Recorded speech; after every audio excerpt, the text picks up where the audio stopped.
The Elmore Experience, to me and my family, was an experience to get away from the fast life that we were having in Rhode Island and moving to a quaint small town in a beautiful place in Vermont, and experiencing life the way that we felt would benefit us as adults and also our children who are young and growing up. And choice was the reason why Elmore was chosen, because there's beautiful towns all over the state and there's wonderful towns, but not all of them have choice, and Elmore does, and that's ultimately what got us to choose Elmore. And that was the first thing taken away from us after we'd been there for a few months.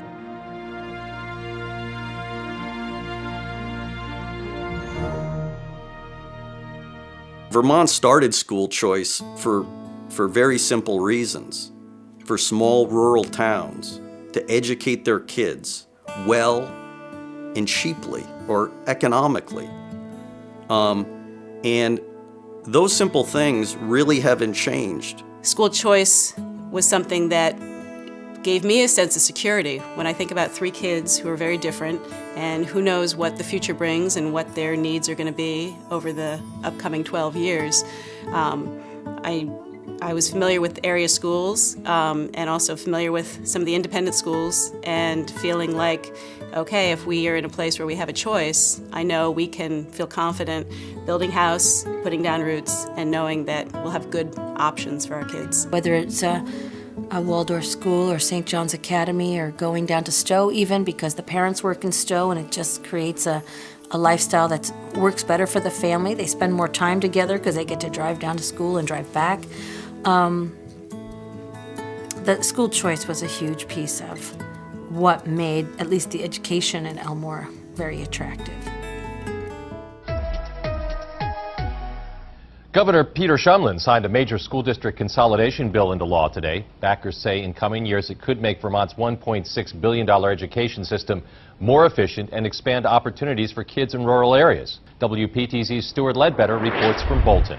Governor Shumlin selected the Smiley Elementary School in Bolton to sign the education reform bill. What they finally passed last month, some are calling the biggest change in a century, offering significant new tax breaks to local school districts that agree to merge in the next couple of years. Communities can refuse to merge if they make their case to the Board of Education in Montpelier. The emphasis has got to be on the quality of the education, not the history, that the fact that the school's been there for 200 years. 5 years from now, most expect there will be fewer teachers on the statewide payroll, and some underperforming micro schools may close.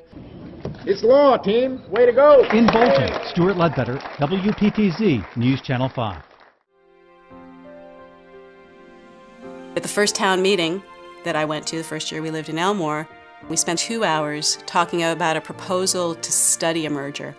And it was a pretty heated discussion. There was a lot of conversation. There was a lot of concern about how merging could impact the community and the sense of community.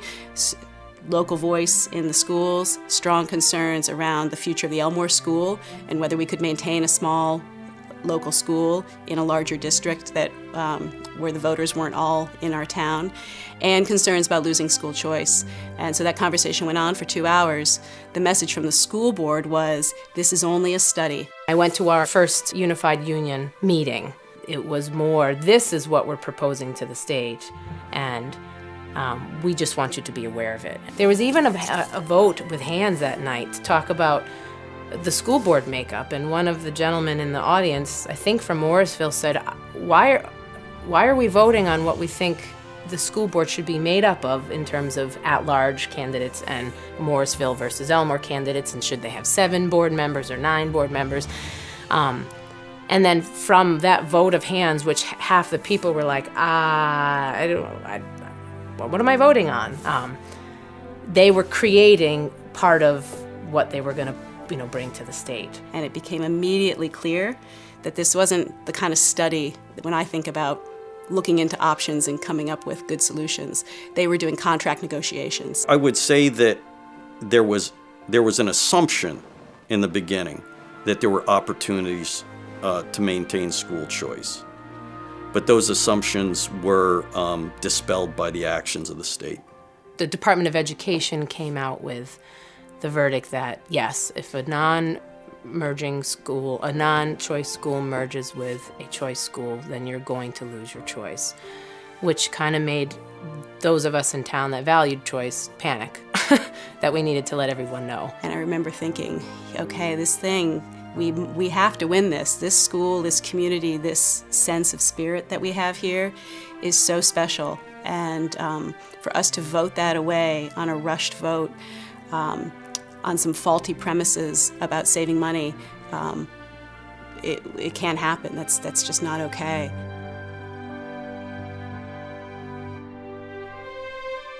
What surprised me was that once we had the initial vote, how quickly and strongly, both the people at the supervisory union, some of the local politicians, even our own representatives, came out and really disparaged the people that had voted against it.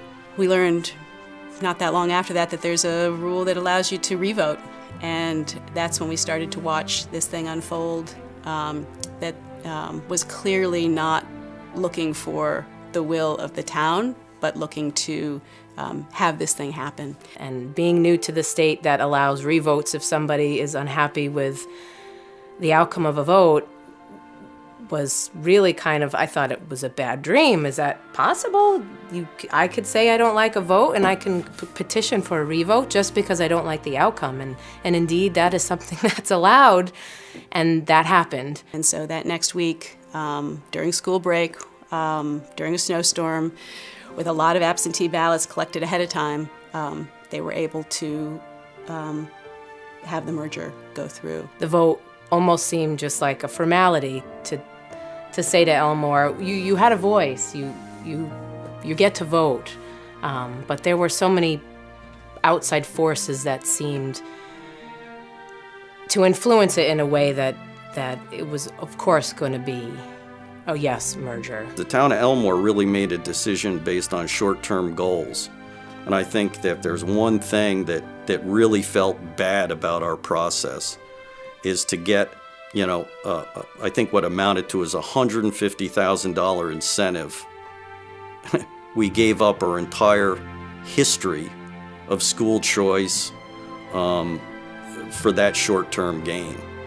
And I think people at the time thought that was a lot of money, but they're already talking about raising the school tax rate this year because overall school expenditures in the state of Vermont continue to go up.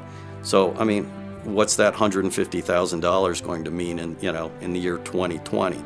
Very little. And it's sad, after being in Elmore for almost 20 years, to all of a sudden be faced with the thought that, we might not have that one-room schoolhouse anymore, and school choice certainly isn't going to be an option the way things look today. And I look at what that means for our town, what our town meeting is about, what our town conversation is about, what our central kind of where we come together as a town, and it really frustrates me that this thing was pushed through in a way that didn't come from within the town, came from outside of the town. I don't know what the future holds for Elmore. I'm seeing a change in our community, which is unfortunate. My experience after the merger was one of extreme sadness because we were no longer a small, unified community. We were definitely divided between young families and retired folks. It's hard to hear that the state is saying that Elmore is a success. Elmore, look at Elmore, they merged in Morrisville. They're doing exactly what Act 46 was intended to do. Because it's not how it went down. It wasn't a success. The town lost its choice. People lost their voice. We were coerced into voting yes. It seems like we're the least progressive state in the country.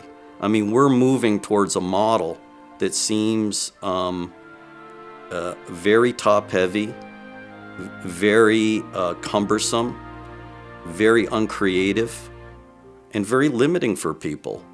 I mean, we're in a society now where people have incredible choice in every aspect of their life. And the message seems to be is the people at the state know what the best system is, and you're going to live with it.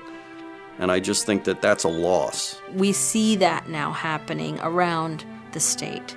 And what I would hope to see happen is just dialing it back, just even coming to a stop and really thinking thoughtfully about how to preserve this tradition, how to keep step with other states that are moving forward with universal choice and get our choice back. I mean, essentially that makes a big difference for us moving forward as a family on where we live and how our son may be educated as time goes on. It feels that Vermont's trying to get rid of choice by creating an act like Act 46 and other two acts before that, in a time where other states are trying to bring in charter schools and bring in choice. A state that's had it for over 100 years or more, 150 years, is trying to remove it. Doesn't seem like a wise idea for a state that should be trying to grow, trying to lure people into the state. I'd like to see every town in our district that we're a part of have school choice. I think that would go a long way to bringing our community back together again and encouraging young families to stay here. We're really gutting out one of the things that makes Vermont's education system strong and unique. So I'm hoping that as legislators and people who are looking at this issue in power are considering this, they think about what it means for the communities, these really unique, strong communities we have in Vermont, what it means for the education system that we have in Vermont, and what it means for preparing kids who then want to stay in Vermont and raise their own kids here because they got a kind of education that they will be proud for their own children to receive. We need young families in Vermont.